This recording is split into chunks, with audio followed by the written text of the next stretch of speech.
नमस्कार दर्शकों, मैं विक्रम तलवार आपका स्वागत करता हूं आपके अपने YouTube channel astro journey a divine voice पर। दोस्तों, इससे पहले कि हम अपने आज के विषय के ऊपर चर्चा स्टार्ट करें, मेरा आप सबसे अनुरोध है कि आप जिस तरीके से हमें सपोर्ट दे और प्यार दे रहे हैं, उसको ऐसे ही बनाए रखें। और ये खुशखबरी मैं आपको सुनाना चाहता हूं कि हमारे चैनल ने 4000 आवर्स और 1000 सब्सक्राइबर्स को क्रॉस कर लिया है। ये सब आपके प्यार और सहयोग और सपोर्ट की वजह से हुआ है।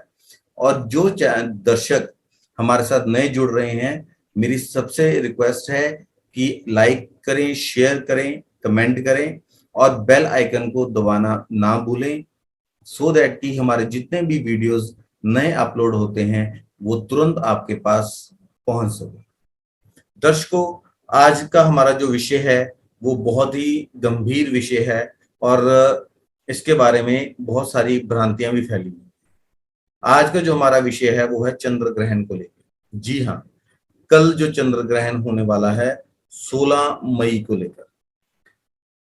जब चंद्र ग्रहण की बात आती है तो जो ज्योतिष में रुचि रखते हैं, जो जानकार अपनी जन्म कुंडली के बारे में जानते हैं और उनकी कुंडली में चंद्र ग्रहण है, तो वो लोग काफी परेशान हो जाते हैं कि आने वाला समय कैसा होगा, उन्हें क्या उपाय करने चाहिए।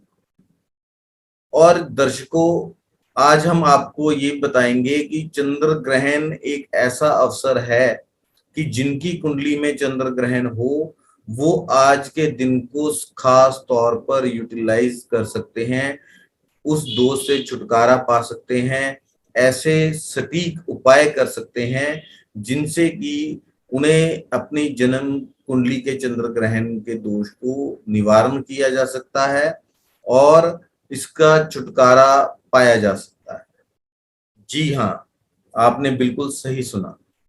ये सबसे उत्तम समय होता है कि अगर आपकी जन्म कुंडली में चंद्र ग्रहण है तो आप उसका उपाय कर सकते हैं और उसके प्रभाव को कम कर सकते हैं, उससे छुटकारा पा सकते हैं।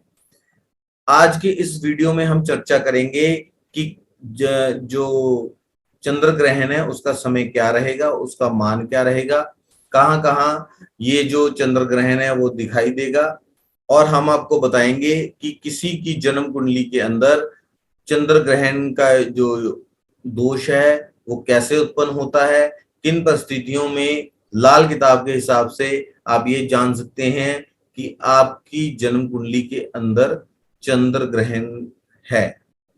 और अगर चंद्र ग्रहण है तो आप उसका किस तरीके से निवारण कर सकते हैं, उसका उपाय कर सकते हैं। क्योंकि जो चंद्र ग्रहण का समय है वो उसका उपाय करने का सबसे उपयुक्त और सबसे अच्छा समय होता है कि जब किसी जातक की कुंडली के अंदर चंद्र ग्रहण हो, वो उसका उपाय कर सकता है और उसका फल उसे बहुत कई गुना अधिक होकर मिलता है।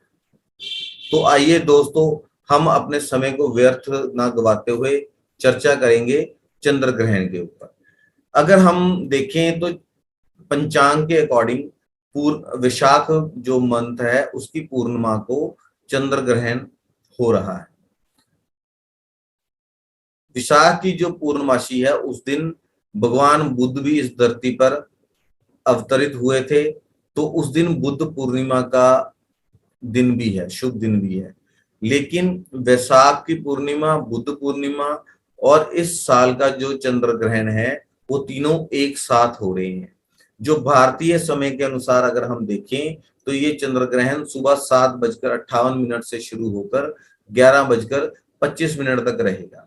जो चंद्र मलीन होने का समय रहेगा वो 7:01 से लेकर 12:22 तक का रहेगा। और इस ग्रहण का जो ग्रहण ग्रास मान है वो 1 घंटा 42 मिनट का रहेगा। अब हम चर्चा करेंगे कि ये चंद्र ग्रहण कहाँ दिखाई देगा।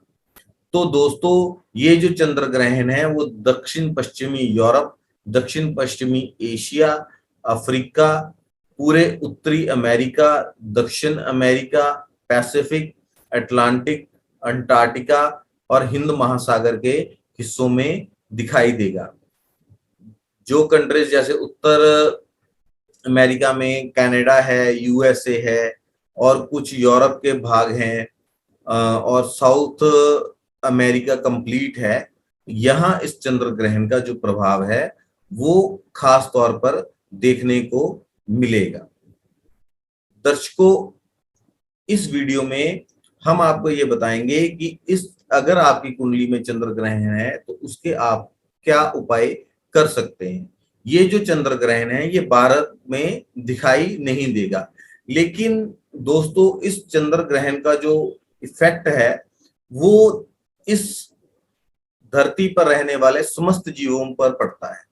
जैसा कि हम जानते हैं कि जो चंद्रमा है वो हमारी माँ का, हमारे मन का, हमारे बाएं नेत्र का, हमारी धन दौलत का, हमारी विद्या का कारक है।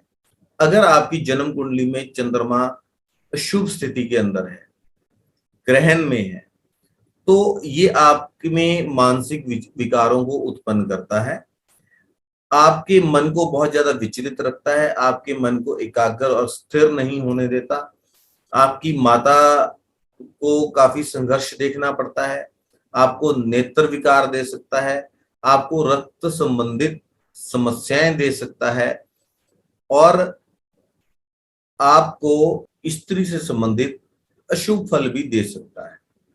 तो दोस्तों, अगर चंद्र ग्रहण है तो ये स्थिति जो है और भी ज्यादा टफ और विकराल रूप जो है धारण कर लेती है।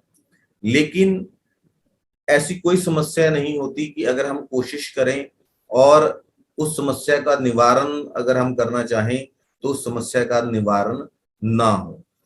दोस्तों, ये चंद्र ग्रहण जो है इस पृथ्वी पे जितने भी मतलब प्राणी हैं उनको प्रभावित करेगा, उनके मन को प्रभावित करेगा, मन विचलित रहेगा, मानसिक परेशानियां बढ़ सकती हैं, खासकर उन लोगों की जिनकी कुंडली में चंद्र ग्रहण है। उनको धन का नुकसान, धन का व्यय जो है आमदनी से ज्यादा हो सकता है, माता की सेहत संबंधी जो है दिक्कतें हो सकती हैं। चंद्रमा हमारे धन को भी शो करता है, तो हो सकता है कि हमारे धन का व्यय काफी ज्यादा हो या हम अपने धन की वजह से परेशान रहें या उनकी वजह, इन सब चीजों की वजह से हमें मुश्किलों का सामना करना पड़े। अब हम बात करेंगे कि ऐसे कौन से वो जातक हैं कि आप अपनी जन्म कुंडली को अगर देखें तो आपको पता लगे कि आपकी कुंडली के अंदर चंद्र ग्रहण का दोष है। तो दोस्तों, चंद्रमा को जो ग्रहण है वो 3 ग्रह लगाते हैं, केतु, राहु और शनिदेव। अगर इन तीनों में से किसी के साथ भी आपका चंद्रमा स्थित है, दृष्टि संबंध बना रहा है, या आपका चंद्रमा इनसे ट्राइन में बैठा है, त्रिकोण में बैठा है, 1, 5 और 9 की स्थिति में बैठा है, तो आपकी जो कुंडली है उसके अंदर चंद्र ग्रहण का दोष है। और चंद्र ग्रहण के दौरान जो सभी जीव जंतु हैं इस पृथ्वी के ऊपर उसका प्रभाव झेलते हैं। चंद्र ग्रहण के दौरान कोई भी शुभ कार्य नहीं किया जाता, इवन की जो मंदिर के कपाट हैं वो भी बंद रहते हैं। और दोस्तों, लेकिन ये जो चंद्र ग्रहण है वो भारत में दिखाई नहीं दे रहा है, तो भारत में इस चंद्र ग्रहण का कोई सूतक नहीं लगेगा, एक पॉइंट। और दूसरी बात, लेकिन जितने भी जीव जंतु इस धरती पे रह रहे हैं, जो लोग जिनकी कुंडली में चंद्र ग्रहण का दोष है वो जरूर इससे प्रभावित होंगे। मैं यहाँ पे अपने दर्शकों को ये बताना चाहता हूं कि अगर आपके चंद्रमा को केतु प्रभावित करता है तो केतु चंद्रमा को पूरी तरह से ग्रहण लगाता है, और अगर चंद्रमा को राहु प्रभावित कर रहा है, चंद्रमा के साथ राहु की उपस्थिति है, या चंद्रमा को अर्ध ग्रहण लगाता है राहु, पूरी तरह से ग्रहण नहीं लगाता। जो सबसे लाल किताब के हिसाब से सबसे ज्यादा जो शत्रुता है वो चंद्रमा के साथ केतु की, और शनि भी अगर चंद्रमा के साथ अगर हो या उसको देखता हो तो आपकी जन्म कुंडली के अंदर चंद्र ग्रहण का दोष बनता है। अब हम बात करेंगे, चर्चा करेंगे कि अगर आपकी कुंडली में चंद्रमा के साथ राहु है, चंद्रमा के साथ केतु है या चंद्रमा के साथ शनि है, तो हमें क्या क्या उपाय करने चाहिए ताकि हम इस ग्रहण के या चंद्र ग्रहण के अपनी कुंडली के अंदर दोष को कम से कम कर सकें, न्यूनतम कर सकें या इससे छुटकारा पा सकें। सबसे पहले तो ऐसे इंसान को भगवान शिव की आराधना करनी चाहिए। चंद्रमा के बीज मंत्रों का जाप करना चाहिए, जो कि इस प्रकार हैं, जो दो बहुत सरल मंत्र हैं, कोई भी जातक कर सकता है। कम से कम एक माला जो है उसे वो डेली करनी चाहिए। मैं मंत्र आपको बता देता हूं। ओम श्राम श्रीम श्रोम सह चंद्रमस्याय नमः, एक। और दूसरा मंत्र है ओम सोम सोमाय नमः। कम से कम एक माला इन मंत्रों की आप जरूर करें।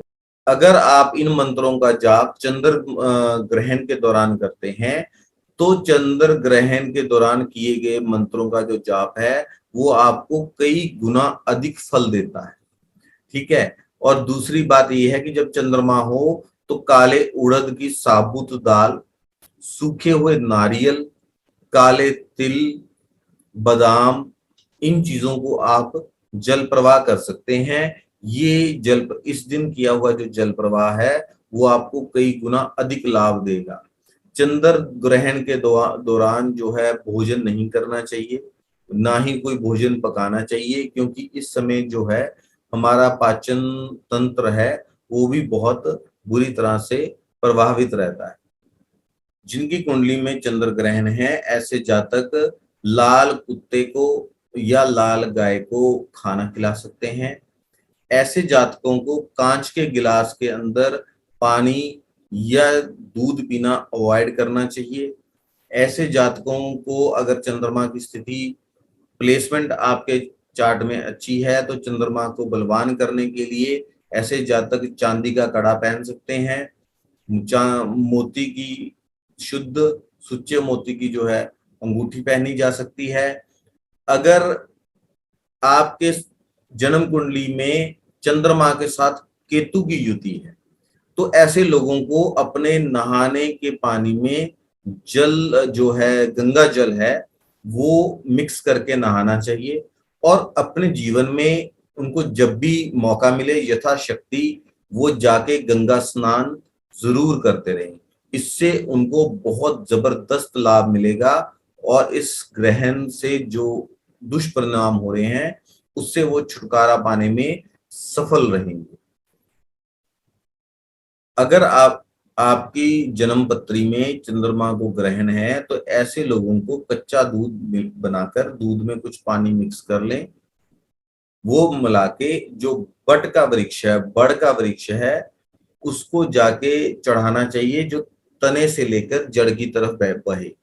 और जब उसको आप कच्चा दूध अर्पण कर दें तो उसके चारों तरफ जो है परिक्रमा करें और उस गीली मिट्टी का तिलक अपने माथे पे लगाएं।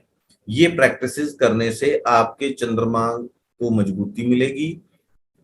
आप की कुंडली में अगर चंद्रमा वीक हो या ग्रहण में हो तो आप कांसे का जो बर्तन है या चांदी की चीज है उसका भी दान कर सकते हैं। ये जो उपाय हैं ये काफी सेफ उपाय हैं, इनका कोई साइड इफेक्ट नहीं है। जिनकी कुंडली में भी चंद्र का दोष है, चंद्रमा का दोष है या चंद्र ग्रहण का दोष है वो इन उपायों को रेगुलरली करके उससे बहुत ज्यादा राहत पा सकते हैं। मैं आशा करता हूं कि हमारा ये वीडियो आपको बहुत ही ज्यादा सहायक होगा और आप हमारे द्वारा बताए हुए उपायों से लाभ प्राप्त कर सकेंगे। अगर आपको हमारे एफर्ट्स अच्छे लगते हों तो कृपया हमारे वीडियो को लाइक करें, शेयर करें, अपने कमेंट्स करें और सब्सक्राइब करना तो बिल्कुल ही मत भूलें। बेल बटन को दबाएं ताकि आपकी नोटिफिकेशन ऑन हो जाए और हमारे बनाए हुए वीडियोस जो हैं लेटेस्ट आपके पास पहुंचते रहें। नमस्कार।